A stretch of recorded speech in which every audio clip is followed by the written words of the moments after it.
সকলে এইভাবে যত সময় কীর্তন হবে ঠিক এইভাবে দুবাহু তুলে উলুধ্বনি হরিধ্বনি করবেন। মায়েরা করবেন দুবাহু তুলে উলুধ্বনি, আর বাবারা সকলে দুটি বাহু তুলে করবেন জয়ধ্বনি। যখনই জয়ধ্বনি হবে সবাই মিলে জয় দেবেন, তবেই তো নব নবদ্বীপে পরিণত হবে, নববৃন্দাবনে পরিণত হবে। একমাত্র ভক্তই পারে ভগবানকে আনতে। আপনারা যদি সবাই চেষ্টা করেন, সবাই যদি প্রাণ ভরে আত্মনিবেদন করে স্বতঃস্ফূর্তভাবে জয় দিতে পারেন, তবে আজ এই জায়গায় ভগবান আসতে বাধ্য। সেটা একমাত্র ভক্তই পারে। তাই সবার কাছে নিবেদন, সবাই মিলে জয়ধ্বনি হরিধ্বনি করবেন, আর সেই সাথে মননে লীলা সাধন করবেন। মন থেকে ধীর স্থির মনোভাব নিয়ে চলুন যাই। লীলা পরিবেশনে ভুল ত্রুটি হলে সন্তান জ্ঞানে ক্ষমা করবেন। আমরা চলে যাব নবদ্বীপে। আজকের আস্বাদনের বিষয় নবদ্বীপ লীলা শান্তিপুর মিলন। এখানে যারা বসে আছেন নিশ্চয়ই গৌর হরিকে ভালোবাসেন, গৌর গোবিন্দকে ভালোবাসেন, তাই বসে আছেন, তাই তো? জানি যে এখানে সেবার ব্যবস্থা হয়েছে, তাই শুধু কি সেবা করার জন্যই আসা? হ্যাঁ বলুন। অবশ্যই সেবা তো করবই। ঠিক আছে, সেবা এখানে দুই রকম চলছে, কিন্তু দু রকম সেবা হচ্ছে।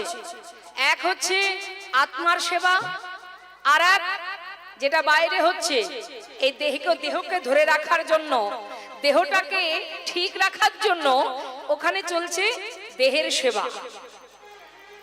তা এখানে আপনারা বসে আছেন কৃষ্ণ কথা হরি কথা শ্রবণ করে আত্মার সুখের জন্য, অর্থাৎ আত্মার খোরাক।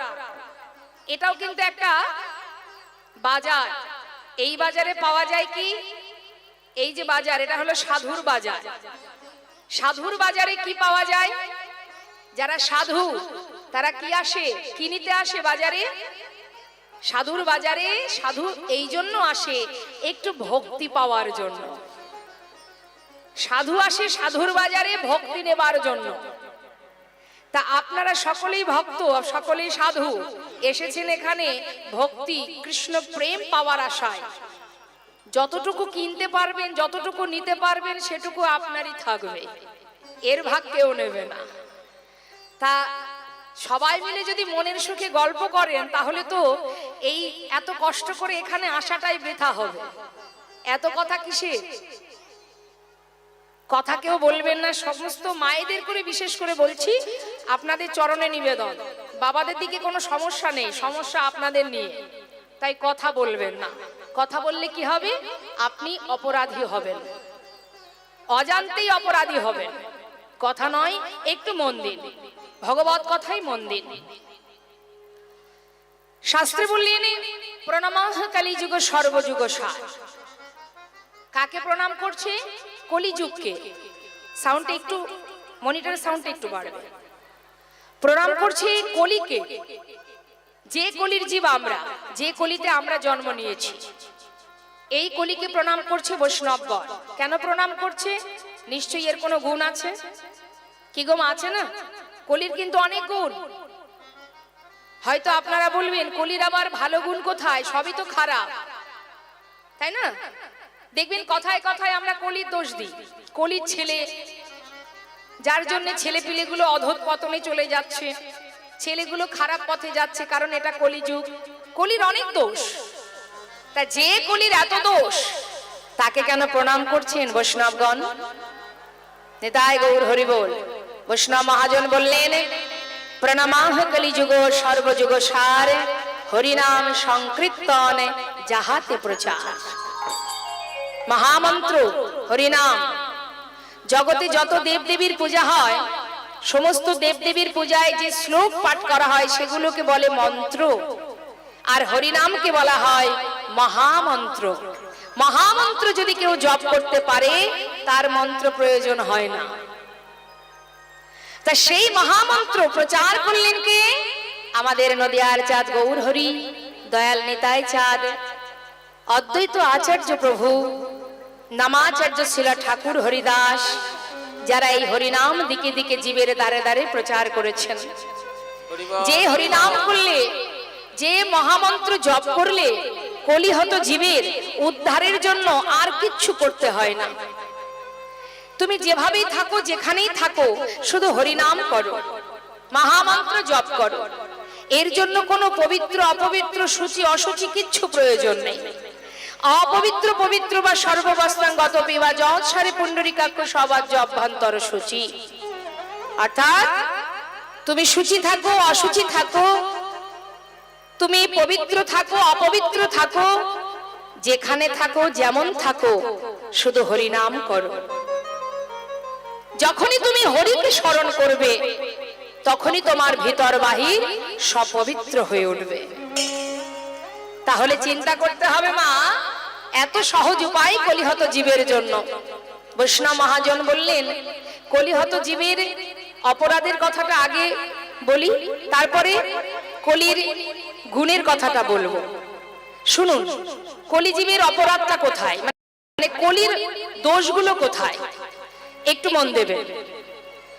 আমরা কলিহত জীব, আমরা পদে পদে যে অপরাধ করে চলেছি, সেটা রাম ভক্ত তুলসী দাস তিনি রামচরিতে কলম দিয়েছেন। কি বলেছেন? সচ্চ কহে তো মারে লট্ঠা, ঝুঠ জগৎ ভোলায়, গৌরস গলি গলি ফিরি সুরা বৈঠল বেচায়। गाभी को दोहे कुत्ता को पाले बाछुरी रह जाए भूखा, संबंध को अच्छा खिलाए लेकिन बाप रह जाए भूखा।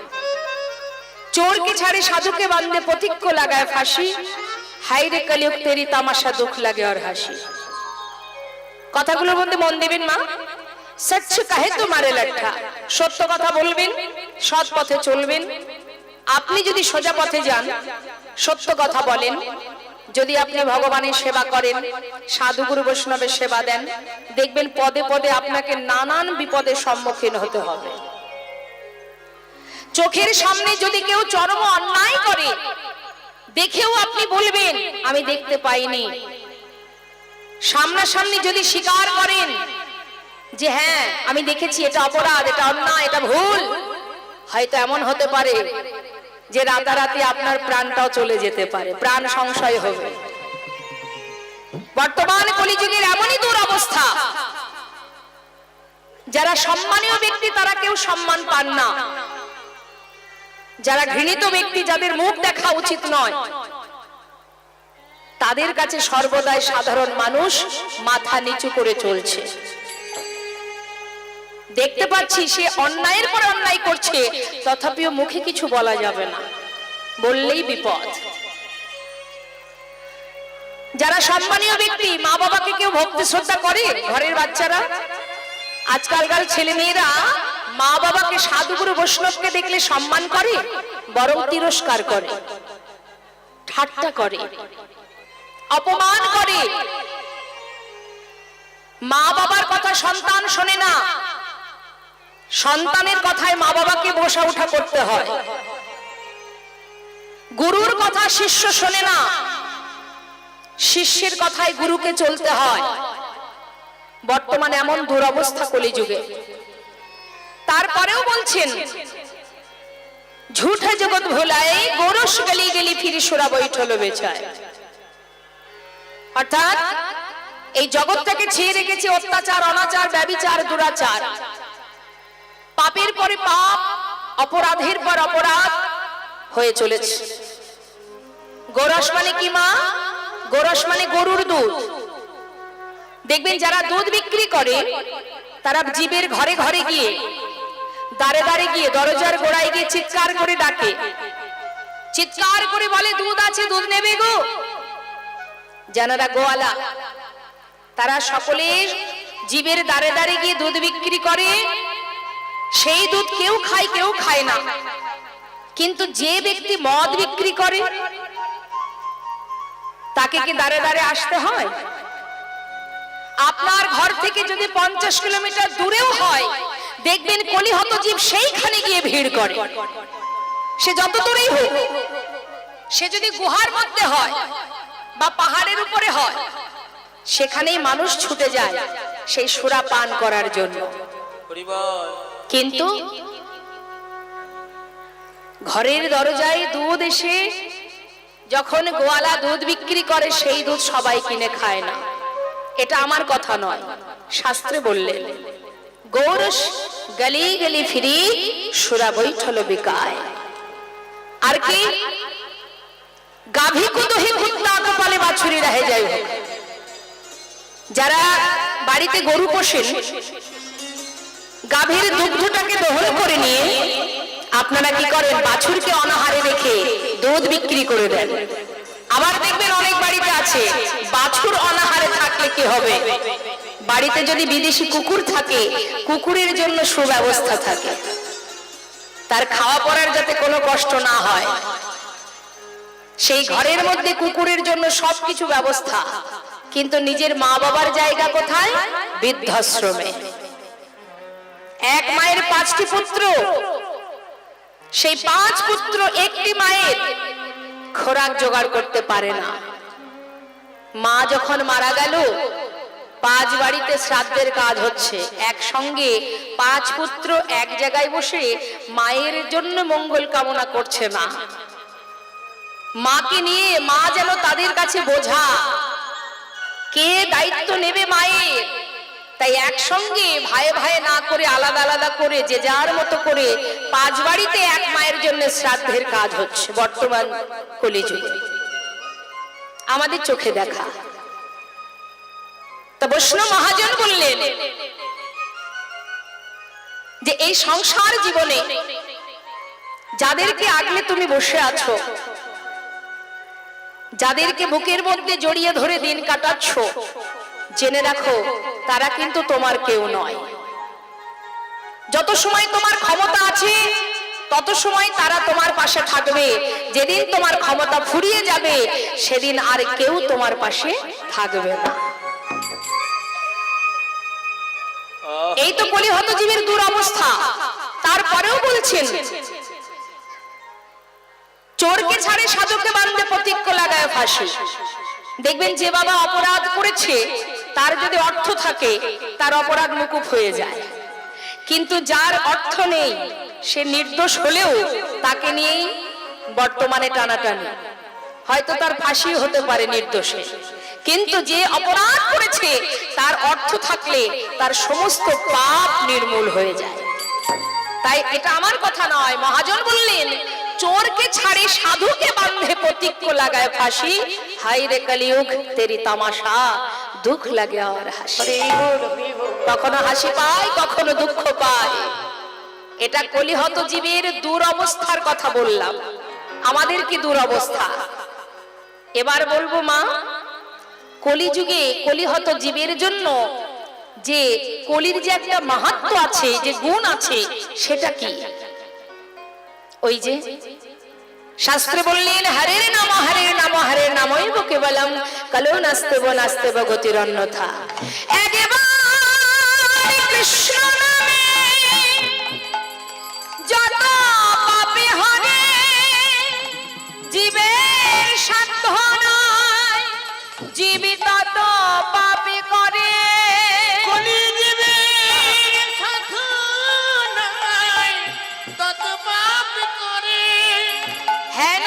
কৃষ্ণ নাম জীব লয় বহুবা, তথাপি না হয় প্রেম না বহে অশ্রুধা।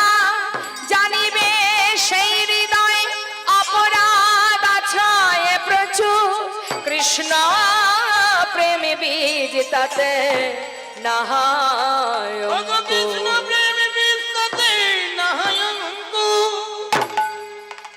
একবার কৃষ্ণ নামে যত পাপ হরে, এটাই হলো কলির মাহাত্ম্য।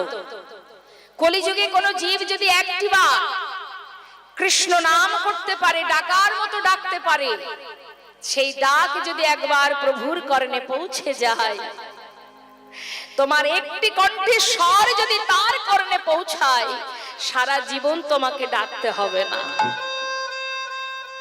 প্রভু বললেন কেউ যদি আমাকে ডাকার মতো একবার ডাকতে পারে, সেই ডাক যদি আমার কানে পৌঁছায়, ভক্ত যদিও বা আমাকে ভুলে যায়, আমি সেই ভক্তকে ভুলি না। সেই ভক্তের চরণে আমি দাস হয়ে পড়ে থাকি। কিচ্ছু নয়, দুটি বাহু তুলে আত্ম নিবেদন করে যদি বদন ভরে হরিনাম মহামন্ত্র জপ করতে পারো, আর কিচ্ছু করতে হবে না। নিজেকে সঁপে দাও ভগবানের চরণে, গুরুচরণ আশ্রয় করে আত্মনিবেদন করে শুধু ডাকার মতো একবার ডাকো, হে প্রভু আমি পতিত, আমি পাষণ্ড, আমি ভজন জানি না, সাধন জানি না, শুধু তোমার চরণে দুফোঁটা বাড়ি বরিশন করে নিবেদন জানাই প্রভু। কেমন করে ডাকতে হয় আমি জানি না। দুটি নয়ন জলে ধুইয়ে দেব তোমার দুটি রাঙা চরণ, তুমি করিও গ্রহণ শ্রী সচিনন্দ। দুটি নয়ন জলে ধুইয়ে দেব তোমার দুটি রাঙা চরণ, করিও গ্রহণ শ্রী সচিনন্দন। দুটি নয়ন জলে ধুইয়ে দেব তোমার দুটি রাঙা চরণ, তুমি করিও গ্রহণ শ্রী সচিনন্দ। দুটি নয়ন জলে ধুইয়ে দেব তোমার দুটি রাঙা চরণ, করিও গ্রহণ শ্রী সচিনন্দন। আমি না জানি ভজন, না জানি পুজো, আমি না জানি ভজ, না জানি পূজো, কোন গুণে পাব ও রাঙা চরণ। আমি না জানি ভজ, আমি না জানি পূজো, কোন গুণে পাবা ও দুটি চরণ। দুটি নয়নের জল বহিয়া বিরল, ও দুটি নয়নের জল বহিয়া বিরল। দুটি নয়নের জল বহিয়া বিরল, দুটি নয়নের জল বহিয়া বিরাল, ভগবানে না ভারো শ্রী সচিনন্দ। নয়ন জলে ধুইয়ে দেব তোমার দুটি রাঙা চরণ, করিও গ্রহণ শ্রী সচিনন্দ। শ্রী সচিনন্দন। শ্রী সচিনন্দ। নিতাই গৌর হরিবোল হরিবোল। আপন আপন গুরুচরণ আশ্রয় করে মাত্র দুফোঁটা বাড়ি বরিশন করো, কলিযুগে আর কিচ্ছু করতে হবে না। সঁপে দাও নিজেকে, হে দামা তোমার চরণে তুমি আমায় দাস করে গ্রহণ করো। কিন্তু মাগো আমাদের এমন দুরবস্থা, আমরা ভগবানের দাস না হয়ে সমস্ত জীব আমরা মায়ার দাস হয়ে বসে আছি। যে মায়া আমাদের সঙ্গের সাথী নয়, যে মায়া দুদিনের জন্য, আজ আছে কাল থাকবে না মায়া, কিন্তু তোমাকে যে পাঠিয়েছে সে কিন্তু তোমার কাছে আছে, সে তোমার সুখে আছে দুঃখে আছে। সে যত সময় তুমি না যাবে তত সময় তোমার কাছে আছে, শুধু দেখার নয়ন নেই তোমার, তাই তুমি দেখতে পাচ্ছ না। কাজ তব কান্তা কস্তে পুত্র সংসারায় বোধিব বিচিত্র নলিনী জলগত তরলং তদপদতি শৈচপলা। কে কার? কেউ কারো নয়। হরিবল হরিবল। কাতব কান্তা কস্তে পুত্র, যে যেমন কর্ম করবে ফলটা তো তুমি তেমনই পাবে। তোমার কর্ম অনুযায়ী তোমার ফল। তুমি ভেবো না যে তুমি যখন যাবে খালি হাতে যাবে না। আমরা কেউ খালি হাতে যাই না, আমরা খালি হাতে আসিও নি। এসেছি কিছু নিয়ে এসেছি, যাব যখন খালি হাতে নয়, কিছু নিয়ে যাব।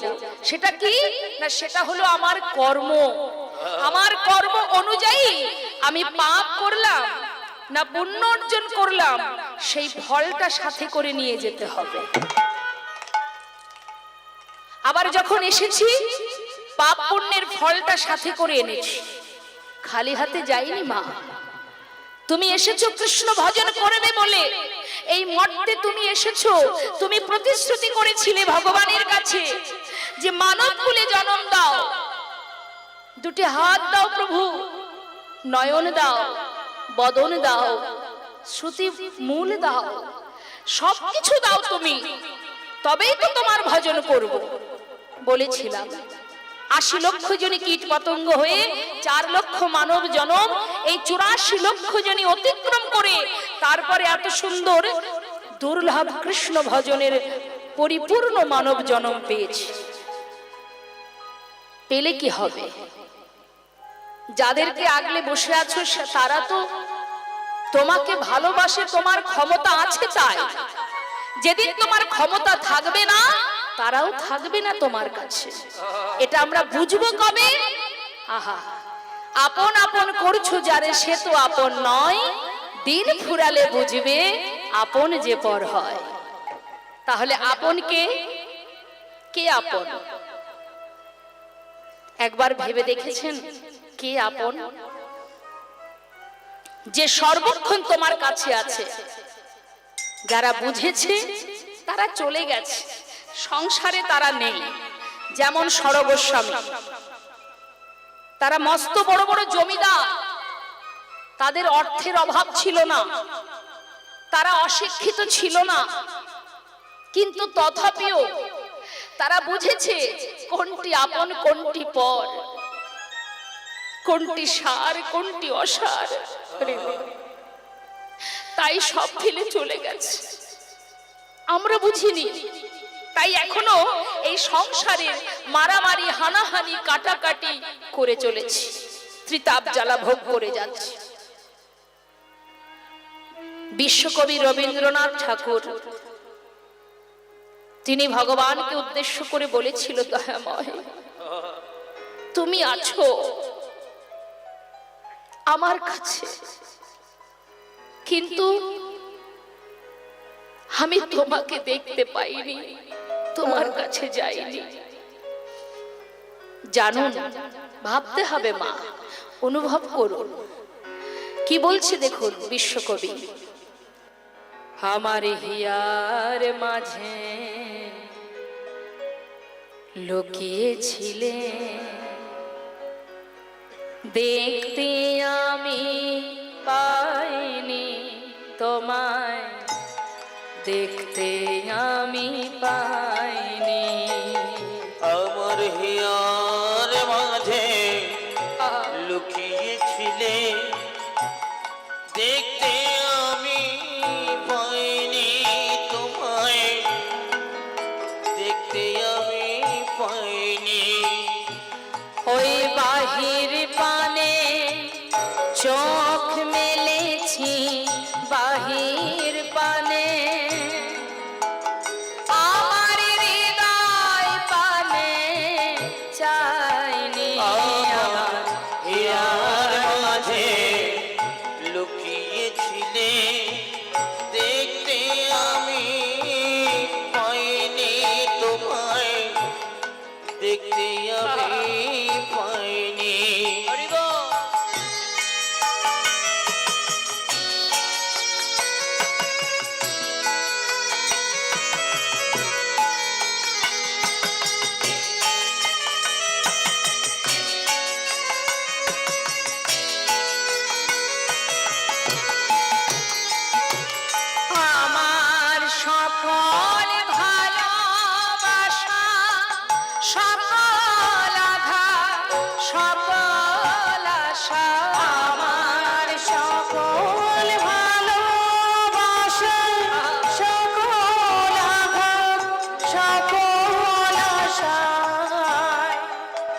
কবিগুরু রবীন্দ্রনাথ ঠাকুর তিনি বুঝিয়ে দিচ্ছেন বাবা গানের মাধ্যমে, হে প্রভু তুমি আমার ভালোবাসা, আমার আঘাত, আমার সকল আশা, আমার সমস্ত কষ্ট যন্ত্রণা সবকিছুতে তুমি আমারই কাছে আছো। কিন্তু আমি এমনই বোকা, আমি তোমার কাছে না গিয়ে সর্বদাই বাহির পানে ছুটে বেরিয়েছি। আমার সকল ভালোবাসা, সকল আঘাত, সকল আশায় তুমি ছিলে আমার কাছে, তুমি ছিলে। আমি তোমার কাছে যাইনি আমার। নিতাই গৌর হরি বল, হরি বল। ছিলে দেখতে আমি পাইনি তোমায়, দেখতে আমি পাইনি আমার হিয়ার মাঝে লুকিয়েছিলে, দেখতে আমি পাইনি তোমায়, দেখতে আমি পাইনি। সময় করিয়া পথটি ধরিয়া যেবা চলে দ্রুত গতি, সময়ের শেষে অনাশেষে জন চলে যায় আপন বাসতে। হে জীব তুলবি যদি ছানা মাখন সকাল সকাল তোল, শিশুকালে কৃষ্ণ ভজন, বৃদ্ধতে ভজনেতে বাধাই গণ্ডগোল। সবকিছুর সময় আছে, সময় গেলে আর পাবে না। সময় কারোর জন্য বসে থাকে না, তাই সময় থাকতে কৃষ্ণ ভজন করো, সংসারে কর্ম করো, তাতে দুঃখ নেই। তুমি যা করছো করো, কর্ম করো, অর্থ উপার্জন করো, সবই করো, কিন্তু তোমার নিজের কাজটাকে তুমি অবহেলা করো না। দুই দিকে সমান, একদিকে কৃষ্ণ ভজন, একদিকে সংসার, দুই দিকে সমান ভাবে করো, তাহলে কি হবে? ইহলোক পরলোক উভয় পক্ষের, উভয় দিকের ভজন হবে তোমার। তা আসুন একবার সবাই মিলে দুটি বাহু তুলে এই সুন্দর হরিবাসরে সমস্ত সাধু গুরু বৈষ্ণবের মধ্যে বসে আছেন, কেউ কিন্তু অবহেলা করবেন না। সবাই মিলে দু বাহু তুলে একবার হরিনাম করুন, দেখি হাত তুলুন। সবাই করবেন কেমন? আমার বিশ্বাস যদি সত্যিই আপনারা গৌর গোবিন্দকে ভালোবাসেন, নিশ্চয়ই কেউ হাত গুটিয়ে বসে থাকবেন না, সবাই হরিনাম করবেন। নিতাই গৌর হরি বল। দূরে যে ভক্তগণ দাঁড়িয়ে আছেন বাবা, একবার হাত তুলতে হবে, সবাই মিলে হাতটা তুলুন। বাহ, খুব ভালো। এবার যে যার মতো কণ্ঠে যতটুকু সুর আছে, যতটুকু পারবেন চেষ্টা করুন হরিনাম করা। আমি গাইবো, শুনুন, তারপরে আপনারা গাইবেন। হরে কৃষ্ণ হরে কৃষ্ণ কৃষ্ণ কৃষ্ণ হরে হরে, হরে রাম হরে রাম, রাম রাম হরে হরে, হরে কৃষ্ণ, বলুন হরে কৃষ্ণ। হাত তুলে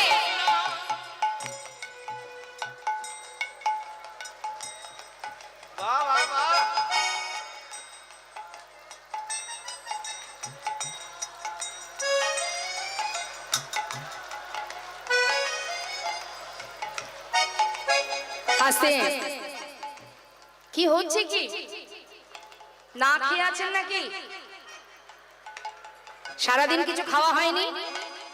তাহলে এমন বিড়বিড় করে গাইছেন কেন?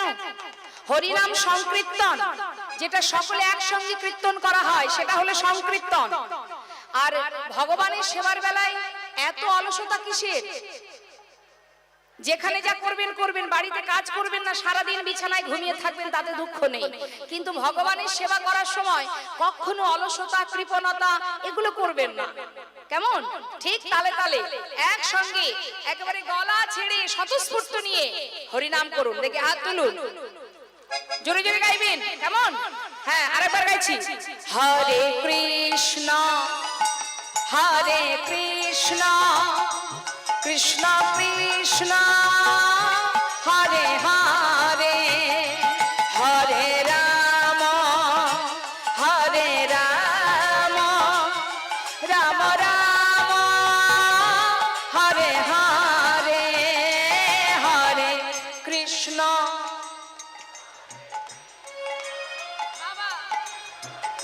হরি বল। আহা নিতাই গৌর হরি বল।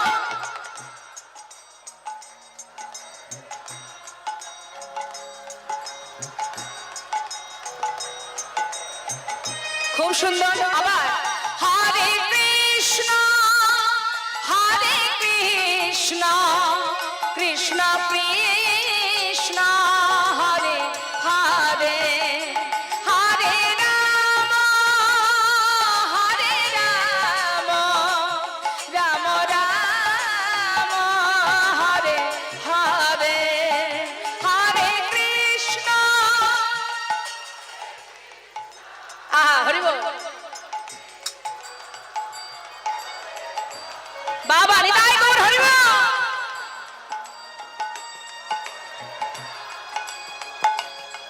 খুব সুন্দর। আরো হাত তুলে হরে কৃষ্ণ হরে কৃষ্ণ কৃষ্ণ কৃষ্ণ হরে হরে হরে রাম হরে রাম রাম রাম হরে হরে হরে কৃষ্ণ নিতাই গৌর হরি বল, গৌর হরি বল, হরি বল। হরে রাম রাম রাম হরে হরে হরে কৃষ্ণ কৃষ্ণ কৃষ্ণ হরে হরে হরে রাম রাম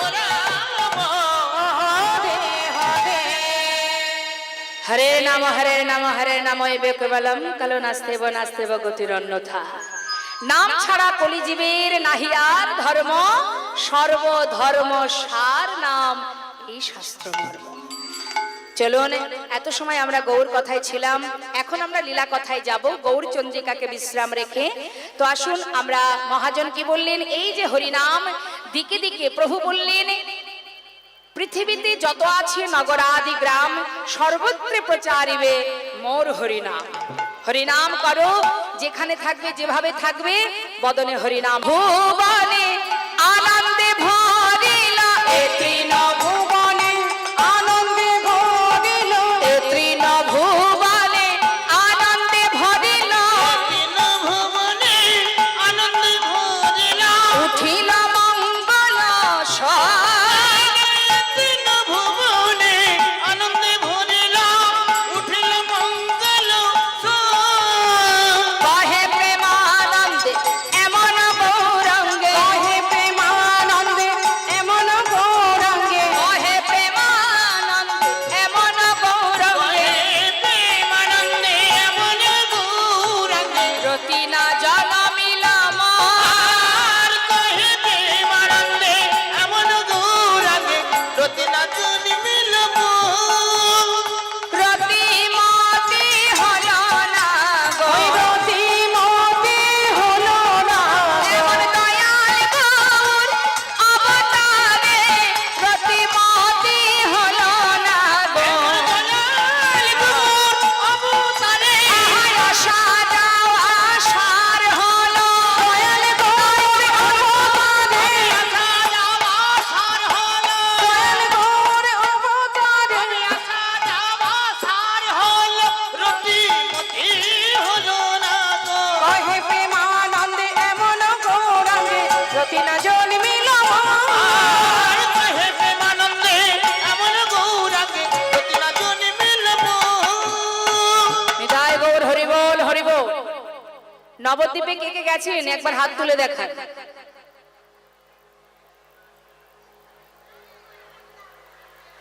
এক হাত কেন, দু হাত তুলুন। কে কে গেছেন দেখি নবদ্বীপে? আর যারা হাত তুলেননি নবদ্বীপে যাওয়া হয়। আহা কি দুঃখ। ঠিক আছে, হাত তুলে দেখান তো দেখি দীঘায় কে কে গেছেন।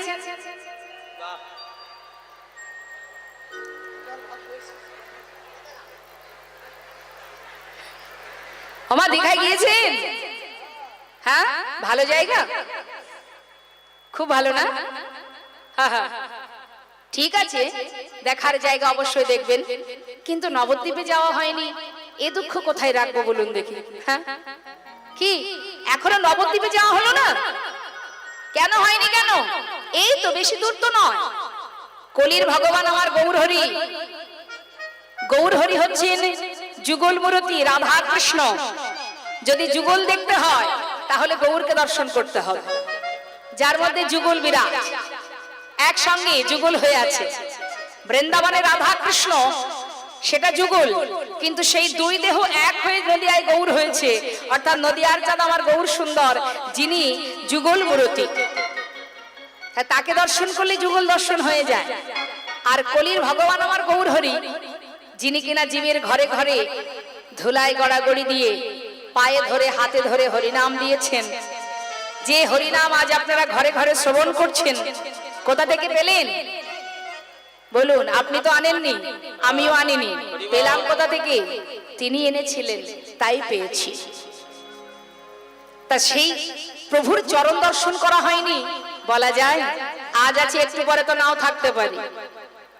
অন্তত আর কিছু করুক আর না করুন, অন্তত গৌরহরির চরণটা দর্শন করে আসবেন। কেমন? দেরি করবেন না, সামনে বছরই চলে যাবেন। হরি বল। দেখি চলুন যাই, আমরা এবার লীলায় প্রবেশ করব। আর লীলায় প্রবেশ করার সাথে সাথে আমরা একটা গৌরের গুণগান শ্রবণ করে নেব। চলুন গৌরের একটা ভজন গান শুনবো, একটা ভজন আস্বাদন করতে করতে আমরা লীলায় যাব। দেখি হাত তুলে, কই দেখি কার কার হাত আছে দেখি। বাহ, কষ্ট হচ্ছে না তো? হাতটা নাড়িয়ে বলুন, কষ্ট হচ্ছে না? বাবা খুব সুন্দর, মনে হচ্ছে ফুল ফুটে আছে। তাই গৌর হরিবল হরিবল। সুরধনির কিনারায় সোনার নূপুর দিয়া পায়, নাচে না গরি গো সুন্দর গৌরঙ্গরা। ওই সুরধনির কিনারায় হরিবল দিয়া পায়, নাচে না করি গো সুন্দর গৌরঙ্গরা। ওই সুরধনির কিনারায় সোনা নূপুর দিয়া পায়, নাচে না করি গো সুন্দর গৌরঙ্গরা। ওই না সুরধনির কিনারায় সোনা নূপুর দিয়া পায়, নাচে না করি গো সুন্দর গৌরঙ্গরা। হরিবল হরিবল। সুন্দর আহা সুন্দর, দেখো সুন্দর গৌরঙ্গরা, না গরি গো সুন্দর গৌরঙ্গরা। ওই না সুরধনির কিনারায় সোনা নূপুর দিয়া পায়, নাচে না করি গো সুন্দর গৌরঙ্গরা। নবদ্বীপ ধাম কি? গৌর হরি কি?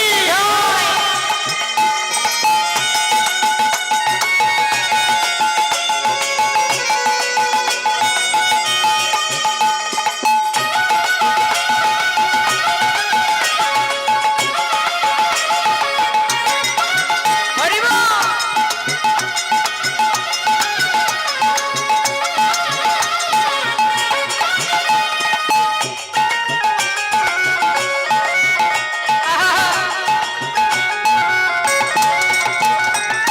সুন্দর কপালে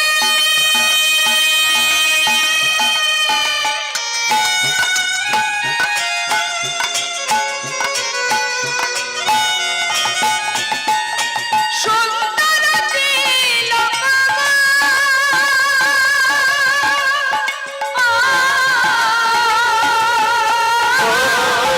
সুন্দর কপালে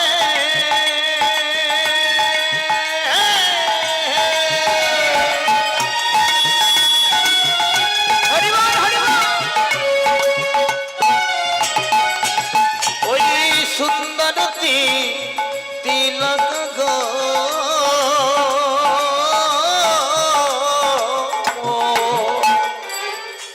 বলুন দেখি কাকে সুন্দর বলা যায় মা? সুন্দর কাকে বলে? আমার দিকে, আমার দিকে। আমি কি দেখতে খারাপ? তাহলে আমার দিকে তাকান না। কি আমি সুন্দর নই? সুন্দর। কিন্তু আমি সুন্দর কিসে জানেন? এই যে অনেক কিছু মেখেছি, দামি দামি সুন্দর বসন পরেছি, তাই সুন্দর, তাই না? দামি দামি ক্রিম মাখলে, দামি দামি পোশাক পরলে তবেই সুন্দর দেখায়। কিন্তু সুন্দর তো বাবা সেটাই যার অঙ্গে দামি গহনাও নেই, দামি বসনও নেই, আবার দামি ক্রিমও মাখানো নেই, সেটাই সুন্দর। বললেন রূপ তো সেটাই, যে অঙ্গে বসন নেই, ভূষণ নেই, দামি বসন ভূষণ নেই, তথাপিও সুন্দর হতেও সুন্দরতম দেখায়। যে রূপ দেখলে ত্রিভুবন ভুলে যায়। কি আছে গৌরহরির অঙ্গে? দামি বসন আছে, দামি অলংকার আছে, তথাপিও সে সুন্দর। সেই যে রূপ, সেই রূপ যে দেখেছে সেই ভুলেছে। কত হিন্দু, কত মুসলমান যারা নিজেকে সঁপে দিয়েছে গৌরহরির রূপ দর্শন করে, তাহলে সেটাই তো সুন্দর। কি আছে? শুধু ললাটে একটা তিলক, আর অঙ্গে কি? আহা, দেখো সুন্দর একখান, আচ্ছা। আহা সুন্দর একখান, আহা সুন্দর একখান নাম বলি গায়, না বলি গো সুন্দর গোরা গোরায়। ওই না সুরধনি কিনা যায়, সোনান পুতিয়া পায়, না করি গো সুন্দর গৌরাঙ্গরা। গৌর হরি কি জয়, বলি শান্তি। জয়।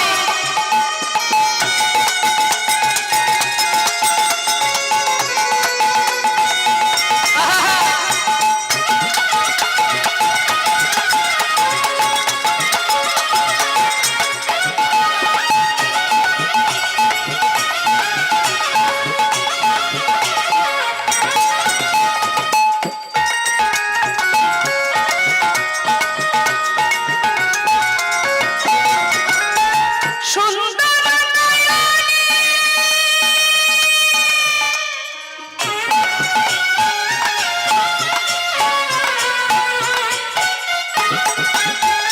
চাই গো রাজার পানে গো,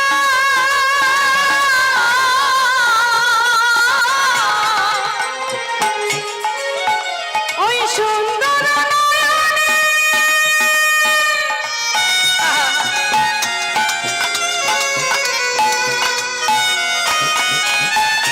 চাই গো রাজার পানে গো। স্বয়ং করুণাময় গৌরহরি যদি তার নয়ন দিয়ে কারুর দিকে একবার তাকায়,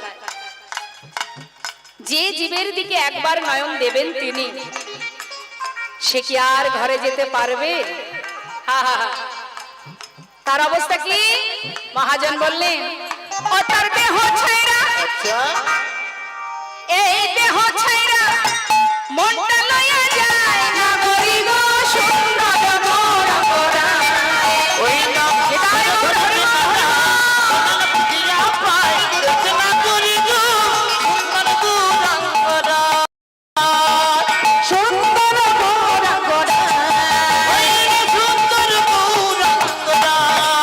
সুন্দর গোরা গোরায়, সুন্দর গৌরাঙ্গরা। সুন্দর গোরা গোরায়। নিতাই গৌর হরি বল, গৌর হরি বল, হরি বল। এবার একটু মন দিতে হবে মা। যারা গৌর হরিকে দর্শন করেছেন তাদের অসুবিধা নেই, কিন্তু যারা দর্শন করেননি একটু মন দেবেন, তাই তো? এখন যাকে দেখেননি তার কথা বলবো তো, একটু মন দেবেন, মন দিয়ে শুনবেন। শ্রীধাম নবদ্বীপে নদিয়ার চাঁদ আমার গৌর সুন্দর, তিনি তার যখন প্রথম বিবাহ হয়েছিল লক্ষ্মীপ্রিয়ার সঙ্গে, লক্ষ্মীপ্রিয়ার সঙ্গে বিবাহ হবার পর, আস্তে কথা নয়, একটু একটু সকলে চরণ ধরে মিনতি করছি, কথা নয়। যখন মহাপ্রভু নবদ্বীপ ছেড়ে গিয়েছিলেন বাংলাদেশে শ্রীহট্টে, যার নাম এখন সিলেট বলা হয়, ওই শ্রীহট্টে ছিল মহাপ্রভুর পিতৃভূমি। তা তিনি নবদ্বীপ থেকে পায়ে হেঁটে ধর্ম প্রচার করতে করতে, নাম দিতে দিতে তিনি গিয়েছিলেন সেই শ্রীহট্টে। মাগো, আমরা যখন বাংলাদেশে যাই, আমাদের উত্তর 24 পরগনা বনগাঁ থেকে বর্ডার পার হলে, বেনাপোল বর্ডার পার হলে, সেখান থেকে 14 ঘন্টা লেগে যায় সিলেট যেতে। আর মহাপ্রভু নবদ্বীপ থেকে পায়ে হেঁটে গিয়েছিলেন পিতৃভূমি দর্শনে। নিতাই গৌর হরি বল। হরি বল। তা তিনি যখন বাবার সেই পিতৃভূমি দর্শনে গেছেন, সেই সময় মা লক্ষ্মীপ্রিয়া প্রভুর শোকে প্রাণ ত্যাগ করেন, যেটাকে অনেকে বলে যে কাল সাপে দংশন। কাল সাপ মানে, কাল মানে কি? কোন সাপে দংশন করেনি, প্রভুর শোকে তিনি মারা যান। বিরহ তাপে, বিরহ শোকে তিনি মারা গিয়েছিলেন।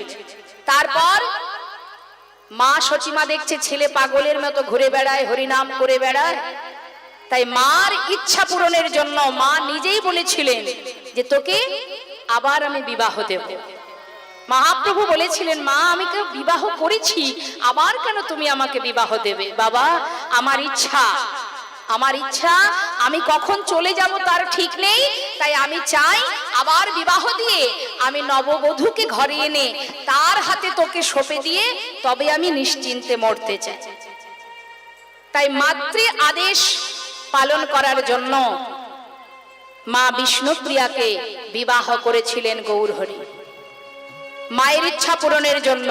কিন্তু বিবাহের আগে মাকে বলেছিলেন, মা আমি তোমার কথা মতো বিবাহ করব, কিন্তু আমার ধর্ম প্রচারে কোনো বিঘ্ন ঘটবে না তো? আমি কিন্তু নর্তন কীর্তনে 1 বৎসর এই ঘর থেকে চলে যাব। মা বলেছিলেন, বাবা আগে তো বিবাহ কর, পরের চিন্তা পরে হবে। ছেলে বিবাহ করলো বটে, মা আস্তে বিবাহের পর নতুন বউকে নিয়ে ঘরে এলো। যখন কিনা বিষ্ণুপ্রিয়াকে নিয়ে ঘরে ঢুকবে, সেই সময় প্রভু যেহেতু তিনি চলে যাবেন, নাম প্রচারে বাহির হয়ে যাবেন, তাই একটা অঘটন, একটা অমঙ্গলের চিহ্ন তিনি দেখিয়েছিলেন। কি না, যখনই মা বিষ্ণুপ্রিয়া নিজের বাবাটা রেখেছে ঘরের চৌকাটে, তার আগেই মহাপ্রভুর ডান চরণটি সেখানে রেখেছেন। আর মা বিষ্ণুপ্রিয়া যেই নিজের বাম পদ রেখেছে, রাখা মাত্রই প্রভুর পায়ে বাধা সৃষ্টি হয়ে সেখানে হোঁচট খেয়ে পড়ে যায়, এবং সেখান থেকে, সেই চরণ থেকে রুধির বাহির হয়েছিল, রক্ত পড়েছিল। এটাই হচ্ছে সংকেত। বিঘ্ন ঘটালেন, শুভ লক্ষণের মধ্যে, শুভ কাজের মধ্যে বিঘ্ন ঘটা মানেই এটা অমঙ্গলের চিহ্ন। প্রভু এটা করেছিলেন কেন? যেহেতু তিনি থাকবেন না। সেই দিন আজ মহাপ্রভু মা বিষ্ণুপ্রিয়াকে নিয়ে শয্যাপরি শয়নে আছেন। তাই গৌর হরি বল। শয্যাপরি শয়নে আছে। ঠিক যখন মধ্যরাত, মাঝরাত্রি, হঠাৎ মা বিষ্ণুপ্রিয়ার ঘুম ভেঙে গেল। যেই না ঘুম ভেঙে গেছে, সঙ্গে সঙ্গে মা বিষ্ণুপ্রিয়া প্রভুর শয্যার উপরে হাত দিলেন। হাত দেওয়া মাত্রই তিনি দেখলেন কি, হেথা বিষ্ণুপ্রিয়া চমকি ওঠিয়া, হেথা বিষ্ণুপ্রিয়া চমকি ওঠিয়া, পালঙ্কে বুলায় হাত পলঙ্কে বোলায়ে হাত গো, পালঙ্কে বুলায় হাত পালঙ্কে বোলায়ে হাতে গো, প্রভু না দেখিয়া,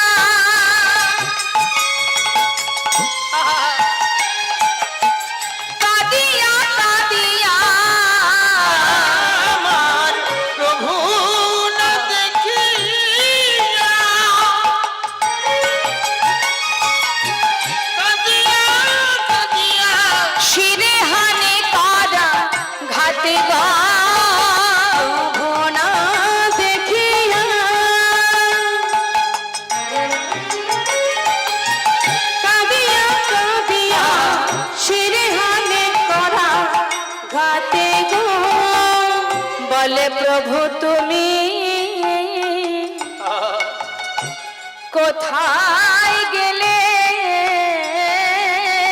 বলে প্রভু তুমি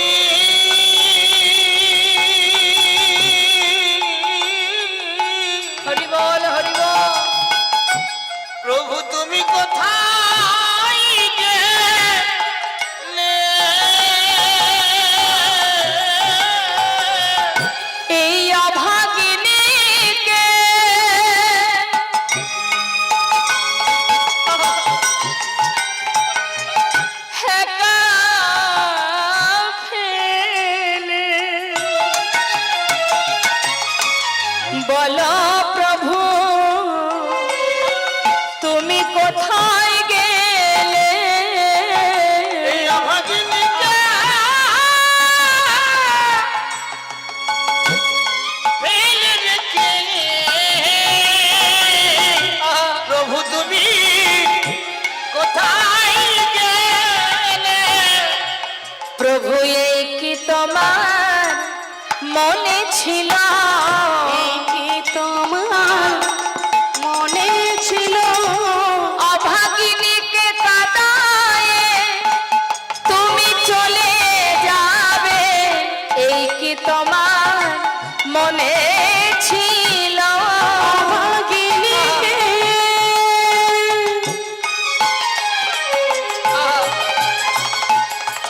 কাঁদিয়ে প্রভু এই কি তোমার মনে ছিল শিরে হানে করা ঘাত সিরেহানে করা ঘা দেখো, সিরেহানে করা ঘা। মাগো বিষ্ণুপ্রিয়া মা প্রভুর শয্যার উপরে স্বামীকে দেখতে না পেয়ে চিন্তা করছে তবে কি প্রভু বাইরে কোথাও গেল, যাই একটু দেখে আসি। তাড়াতাড়ি করে মধ্যরাত মাঝরাত্রে তখন সবাই ঘুমিয়ে আছে, মা বিষ্ণুপ্রিয়া একা একা ঘর থেকে বাইরে বেরিয়ে চারিদিকে খুঁজে খুঁজে কোথাও প্রভুকে পাচ্ছে না, শুধু ডাকছে প্রভু প্রভু তুমি কোথায় গেলে, প্রভু আমি তোমায় দেখতে পাচ্ছি না কেন, এত রাত্রে তুমি আমাকে না বলে কোথায় চলে গেলে প্রভু। চারিদিকে খুঁজে যখন প্রভুকে পেল না মনে মনে চিন্তা করছে তাহলে এক কাজ করি, একবার মাকে গিয়ে জিজ্ঞাসা করি। কে মা? শাশুড়ি মা সচিমা। সচিমার বয়স হয়েছে, তিনি ঘুমিয়ে আছেন, চোখে ভালো দেখতেও পান না। সেই ঘরের দরজার কাছে গিয়ে ডাকছে বিষ্ণুপ্রিয়া, মা মা মা একটু দরজা খোলো না মা। মা সচিমা দেখছে বৌমার কণ্ঠস্বর, কি হলো? তাড়াতাড়ি করে সচিমা দরজা খুলেছে, দেখছে চারিদিকে অন্ধকার। আরে বৌমা কি হলো তোমার? এত অন্ধকার, এত তাড়াতাড়ি ঘুম থেকে উঠেছো কেন? কি হয়েছে মা? হঠাৎ দেখছে তার বৌমার চোখে জল, কাঁদছে বৌমা। মা তুমি কাঁদছো কেন? কি হয়েছে তোমার? আমাকে বলো। মা বলবো বলে এসেছি মা, বলতে পারছি না। কেন? না বললে বুঝবো কি করে কি হয়েছে? আমাকে বলো কি হয়েছে। মা গো চিন্তা করছে, যদি মাকে বলি যে তার ছেলে ঘরে নেই, মা যদি সহ্য করতে না পারে, বয়স হয়েছে তো তার, নিমাই চলে গেছে শুনলে সে কি সহ্য করতে পারবে? আমি কি করব? এদিকে সচিমা বারবার বলছে বৌমা কি হয়েছে আমাকে বলো। মা প্রভুকে নিয়ে আমি একই শয্যায় শয়নে ছিলাম, হঠাৎ আমার ঘুম ভেঙে গেল, আর যেই ঘুম ভেঙে গেল আমি প্রভুর শয্যার উপরে হাত দিলাম। হাত দেওয়া মাত্রই আমি কি দেখলাম জানো মা? কি দেখেছো বৌমা? মা আমি দেখেছি মা গো তোমার সন্তান, আমার স্বামী, আমার প্রভু সে আর ঘরে নেই মা, সে ঘর ছেড়ে জনমের মতো আমায় ত্যাগ করে চলে গেছে। সে যে আর ঘরে নেই মা, সে যে চলে গেছে। হরিবল হরিবল। মা সচিমা বৌমাকে জড়িয়ে ধরে বলছে মা এমন কথা বলো না, আমার নিমাই আমায় ছেড়ে যেতে পারে না। না না আমার মনে হয় তুমি স্বপ্ন দেখেছো। আমার ছেলে কি করে আমাকে না বলে যাবে বলো? আমার মনে হয় তোমার ভুল হচ্ছে, তুমি নিশ্চয়ই স্বপ্ন দেখেছো তাই না মা? বিষ্ণুপ্রিয়া বলছে মা যদি স্বপ্ন হতো আমার থেকে খুশি আর কেউ হতো না মা। এই স্বপ্ন নয় মা, এই যে সত্যি। বৌমা আমাকে একটু নিয়ে চলো, আমি নিজে চোখে দেখতে চাই। সচিমার হাত ধরে যখন প্রভুর শয়ন মন্দিরে নিয়ে গেলেন, দেখছে পড়ে আছে সন্তানের চরণের নূপুর, পড়ে আছে গলার বনফুলের মালা। নিমাই আর নেই। মা সচিমা মনের কষ্ট মনে চেপে রেখে বৌমার দিকে তাকিয়ে মনে মনে চিন্তা করছে, জানি না আমার নিমাই কোথায় আছে, কিন্তু এই অভাগিনীর সামনে আমি এখন বলবোটা কি? তাই মনের মধ্যে সন্তান হারা যন্ত্রণা চেপে রেখে বলছে, বৌমা, আমার মনে হয় আমার নিমাইতে একটু হরিনামের পাগল, বোধহয় হরিনাম করার জন্য তোমাকে কিছু না বলে ওই নদীয়ার পথে পথে হয়তো হরিনাম করে বেড়াচ্ছে। তুমি চিন্তা করো না, তুমি এক কাজ করো মা, তুমি আমাকে একটা লণ্ঠন দাও, এখনো তো অন্ধকার, ঠিকঠাক আমি পথঘাট দেখতে পাবো না, আমাকে একটা লণ্ঠন দাও, আমি দেখছি নিমাই কোথায় আছে। তবে হ্যাঁ, আমি তোমায় কথা দিয়ে যাচ্ছি মা, আমার ছেলেকে নিয়ে আমি তবেই তোমার সামনে এসে দাঁড়াবো। মা বেশ। লণ্ঠন হাতে করে নিয়ে মা সচিমা নিমাইয়ের জন্য পাগলের মতো পথে পথে ঘুরছে, নিমাই নিমাই বলে চিৎকার করে ডাকছে। নদীবাসী তখন সবাই ঘুমিয়ে আছে, পথে ঘাটে শুধু কুকুর শ্রীগাল ঘুরে বেড়াচ্ছে। কুকুর শ্রীগালকে ডেকে ডেকে মা সচিমা জিজ্ঞাসা করছে, ওরে নদীবাসী সবাই তো ঘুমিয়ে আছে, এখনো তো কেউ ওঠেনি, তোরা নিশ্চয়ই এই পথেই থাকিস। বাবা, ওরে তোরা তো সারা রাত এই রাস্তাতেই থাকিস, বল না আমার নিমাই কোন পথে গেছে, একটিবার বলে দে। তারা যদি দেখেও থাকে, বলার শক্তি তো প্রভু তাদের দেয়নি মা, বলবে কি করে? মহাজন লীলার পাশে দাঁড়িয়ে বলছে, দেখো দেখো পাগলিনী মা সচিমা সন্তানের জন্য পথের ধারে বসে কাঁদছে। তরিতে যা জ্বালায় বাতি, মায় আমার খুঁজছে না এতে অতি। ওই না তুরিতে যা জ্বালায়া বাতি,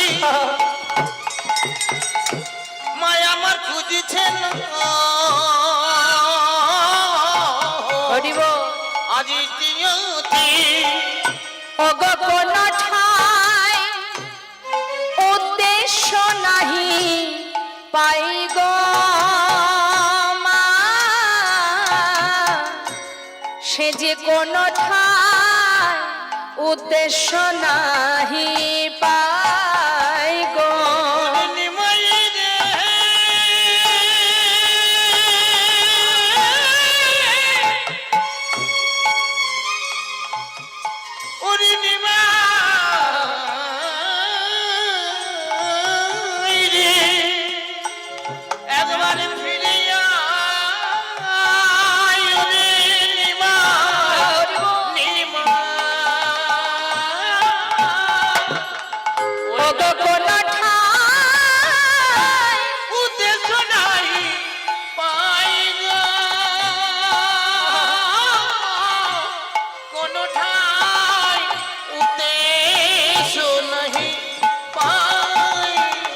একবার নিমাই ফিরে আয় রে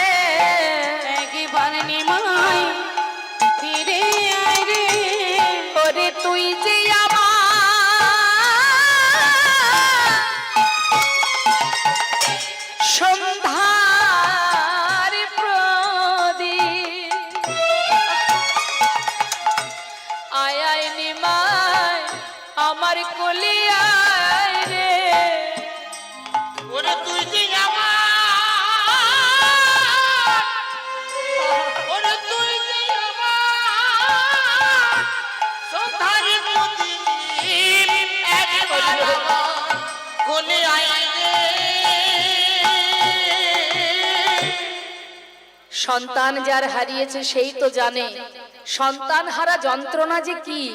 একমাত্র সেই জানে, সেই মাই জানে যার হারিয়েছে। আজ পাগলিনীর মতো মা পথের ধারে বসে আছে কোনো কিছুর ভয় না করে। কোথায় আছে আমার নিমাই? বসে বসে কাঁদছে রাস্তার মাঝখানে, আর চিন্তা করছে নিমাইকে যদি না পাই তাহলে এই অভাগিনী বৌমার কাছে আমি কি করে যাব, তার সামনে আমার মুখটা কি করে দেখাবো, তার অবস্থা কি হবে, বৌমাকে আমি কেমন করে রাখবো। চিন্তা করছে না, সত্যি যদি নিমাই আমায় ফেলে চলে যায় আমার এই প্রাণ আমি আর রাখবো না। মা মনে মনে চিন্তা করছে, তাই তো কিছু সময় বসে বসে কাঁদতে কাঁদতে বাবা একটু ভোর হয়েছে, দিনের আলো একটু একটু করে রাস্তাটা দেখা যাচ্ছে।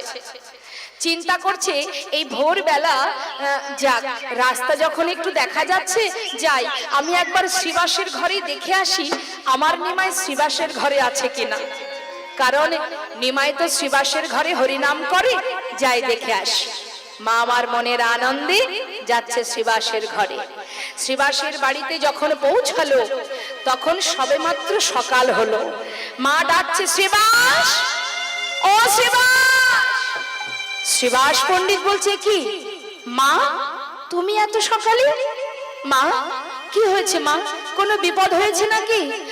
প্রভু ঠিক আছে তো, প্রভু কেমন আছে মা? মা বলছে, শ্রীবাস তুই আমার কাছে এ কথা জিজ্ঞাসা করছিস কেন? তোর ঘরে আমার নিমাই নেই। জানিস বাবা, আমি নিমাইকে না কোথাও খুঁজে পাচ্ছি না। আমার বড় বিশ্বাস যে আমার নিমাই সে তো তোর ঘরে হরিনাম করে। আমার মনে হয় আমার নিমাই তোর ঘরে আছে, তাই তো এসেছি বাবা। আমার নিমাই কোথায় একটিবার বল, বল না শ্রীবাস, তুই জানিস আমার নিমাই কোথায়? মা, প্রভু তো প্রতি রাত্রেই আমার ঘরে আসেন, হরিনাম কীর্তন করেন, কিন্তু কাল রাত্রে প্রভু আসেননি। আমিও তো সেটাই চিন্তা করছিলাম, প্রভু প্রতি রাত্রে আসে, কাল রাত্রে তিনি কেন এলেন না। আমিও তো আজ তোমার কাছে যেতাম জানার জন্য যে প্রভু কেমন আছে। মা বলছে, শ্রীবাস তোর ঘরে আমার নিমাই নেই? আহা,